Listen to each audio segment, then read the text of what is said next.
Well, I had a really good night's sleep. I only had to get up once for a wee, around about 3 o'clock. Pretty much slept all the way through from about 8:30. I think I must have been shattered. As I lay in the tent listening to the sounds outside, what I thought was initially road noise. I had a look at the map. I don't think it can be. It's kind of coming from over in that direction, which is towards the north, and the road's a considerable distance away. I think it's a waterfall. And I woke up around about 6:15, and all the geese and the birds just seemed to come to life all together all at once. And because this tent's quite light, of course, it just lets all the light through. So you're really conscious that morning's arrived. But you've seen the views. I'm in no rush to move off this morning. I've got a considerably easier day. So I think what I'll do is I'm going to have a breakfast. That's warming up nicely inside. And then I'm going to get the drone up and just capture this because it's incredible. And it'll give the tent a chance to thaw out.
Just going to have a quick brew, and I've reached the most remote youth hostel in the whole of the UK.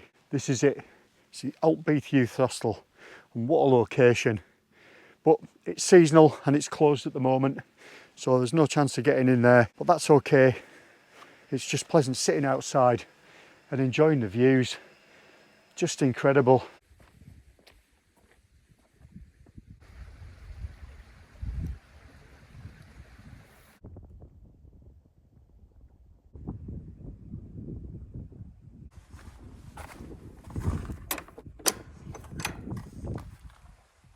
So this is the Camban Bothy. Very, very basic shelter. Used to be a shepherd's hut. It's free to stay here. There's plenty of bunks to stop, but it's a great shelter in bad weather. And this area is quite inaccessible. It's probably about 10 miles from any road. So if you wanted to access all the high peaks that are around here, and there's some crackers, then these places are well worth making the use of. And extend your time in the outdoors brilliantly. People have left. That's quite full, that one. Nothing in that one. That one's quite full. Nothing there. And it wouldn't be a proper bothy if it didn't have Tibetan prayer flags, would it? It's a fuel burner there. I'll just show you outside again. That, I think, is a compostable toilet. I'm definitely not going to show you inside that.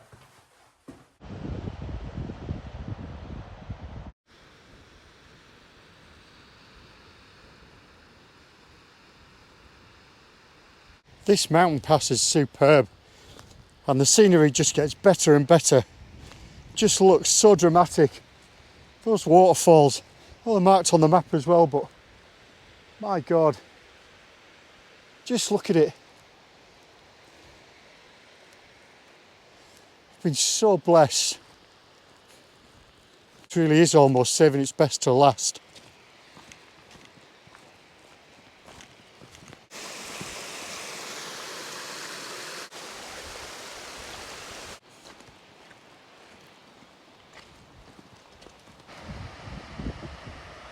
Right, well, I'm nicely pitched up. It's not the flattest pitch, it's not the strongest pitch, but I'm not that bothered because I'm not sleeping in there tonight. I've just pitched it now to dry out from this morning. There's quite a bit of ice on it when I put it away. I'll leave it out. Hopefully the wind and a little bit of sun might just do the trick, although we're in the shade at the moment. So let me bring you through this way though. Man's thinking ahead. And I planned this because, one, it might have been raining, and two, I wanted to maximise my time outside. What I didn't want to do was, I could walk back to the car now, but I'd have a gargantuan drive home. So I've come here. This is the Hadden-Woodburn Memorial Hut. It's dedicated to 2 climbers who lost their lives on Ben Nevis back in 1955. It's run by the Edinburgh University Mountaineering Club. You can go on their website and you can book it in advance. And that's what I did. We bring you this way. No lights, I'm afraid. Through these doors. Come through here. It's a dining area. Bit of Bob Dylan later. And then if we come through here, have a look. We've got a kitchen with gas. I'll be able to boil some water up, no problem. Get some food on. Starving. We've got some Tibetan prayer flags as well, so we are in a proper bothy. I'll take you upstairs. A couple of sleeping platforms. This is where I'll be. This is just another sleeping platform. We're going to set my kit up there for tonight, and exactly the same in the other room as well. Also means I can pack up quickly, get away in the morning. I've only got 5 miles. It'll be an easy 5 miles, but then I've got all day to get myself where I need to be. It's a long way.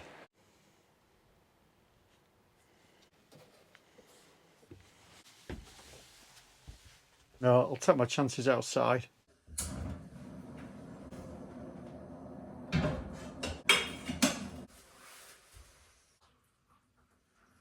Used a bit of lighting that was lying around, got my head torch on, and then one of these lanterns here. There's no electrics in the bothy. It makes it look like I'm going to have a seance. So I've had some salami, got another mug shot for a bit later on. I've got some cinnamon cake, a bit more salami. Yeah, we're going to do all right. This one's been warming a while, so I'm going to have that now while it's still piping hot. I think what I'll do is I'll get scrammed up. I've got loads of stuff for the morning that I'm going to leave out. Want a nice early start in the morning. Get all my stuff packed away, what I need. I'm all set up upstairs, and I'll bring you back when I'm off to bed. Well, it's about 7:30 and I'm ready for bed. I doubt I'm going to go to sleep straight away. Got this hot chocolate.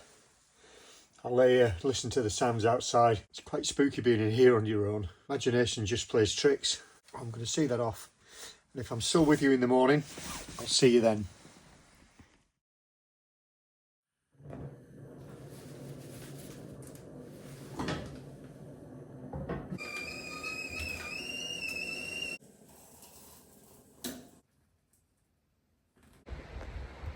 Right, let's be honest, that wasn't the most comfortable night's sleep I've had. I've slept in bothies before, I know exactly what they're like. I've never had a decent night's sleep in one either, so I think I was kidding myself if I thought it was going to be any different. I was too hot. I'd rather be too hot than too cold. Straight down to my undies.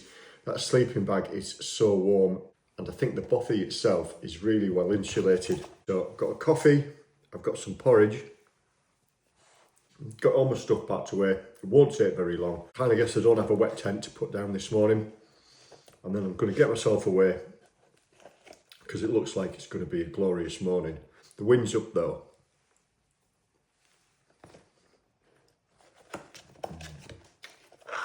Right, let me crack on with this.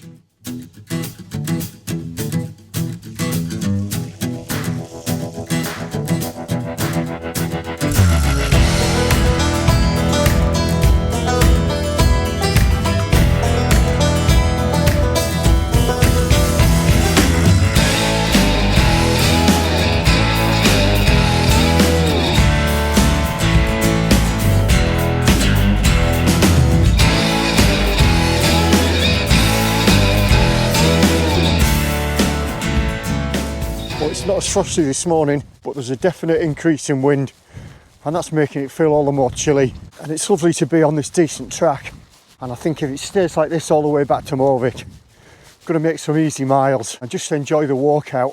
I've had an absolutely fantastic time.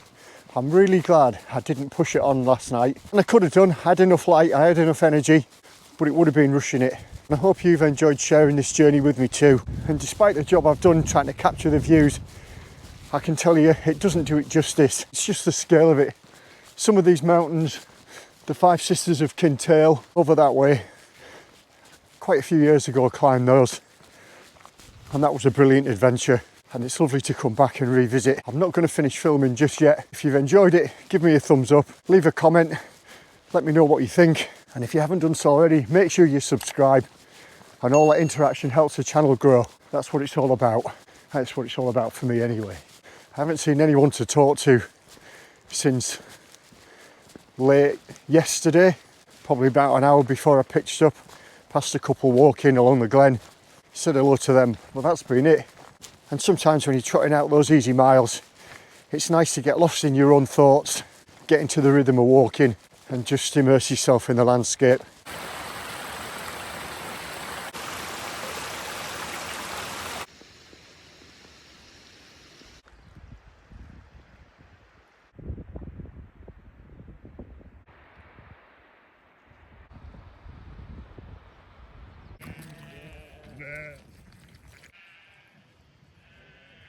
So just a few final thoughts on the Affric Kintail Way. As a short or long distance footpath, it's very doable. Navigation isn't really much of an issue. I did go wrong once, but that was my own fault. I was lost in my own little world. But the tracks are excellent throughout and it is really well waymarked. Once you've left Cannock, and that's the only shop on the route where you can resupply, there's nothing else, pretty much on your own. And that's probably for about the last 2/3. So you have to be prepared. So apart from the last night, I wild camped my adventure. There's plenty of places and plenty of opportunity. Although I have to say on the second day I was struggling a little bit. And depending how you break it up, you might choose to stop at one of the bothies. Just have a thought, the youth hostel's seasonal, and I would imagine in high season and summer that'll be well booked up in advance. Technically you could camp outside of it. The Camban Bothy, a little more basic than the one that I've just stepped in, and that was fairly basic apart from the gas. But of course, you might turn up and all the bunks might be taken. Now the Bothy Code of Conduct says that you should never be turned away, but I have heard some horror stories of it being full and not letting other people in, and the person turning up didn't have a tent or anything. So if you are going to consider using a Bothy, just make sure that if it is full or closed or for whatever reason, you've got the right kit to spend a night out in the hills. Now for the last night, I stayed at a private Bothy, booked it in advance, and I was lucky there was no one else using it. Sleeps about 8 people, I think. So I would imagine again, that will get booked up, particularly on weekends. For at least half the walk, you'll have no phone signal whatsoever. So again, just be prepared. All the tracks are good. There's a couple of boggy bits and there's a couple of river crossings. If the rivers are in spate, they'd be quite difficult to cross. Having said that, you'll probably be able to find another place to cross. Just expect wet feet. Well, I hope you've enjoyed it as much as I have putting it together for you. I've had an absolutely amazing time. Okay, so until the next video, I'll catch you later.